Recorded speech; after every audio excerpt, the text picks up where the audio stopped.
Let's head to the track now. Give us what we deserve. That's the call from double Olympic sprint champion Elaine Thompson-Herah, who was speaking on BBC Radio 5 Live's All About podcast recently. Despite not talking about her recent split from coach Steve Francis and the MVP track club, double Olympic sprint champion Elaine Thompson-Herah took the opportunity to make the call for greater attention on women in track and field.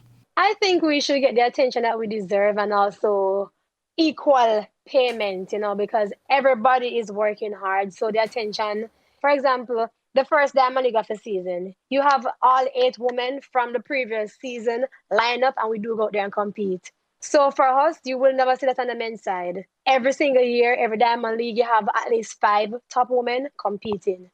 I think the recognition on our side is we're supposed to get that.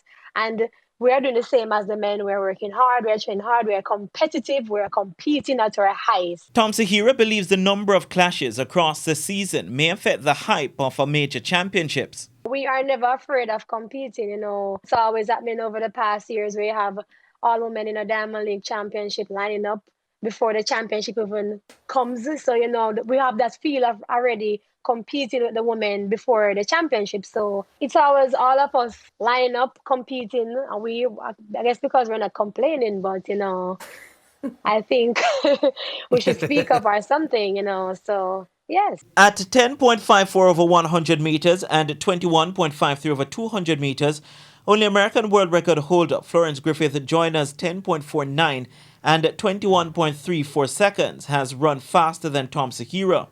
But the 29-year-old doesn't believe she should be compared to fellow Jamaican Usain Bolt just yet.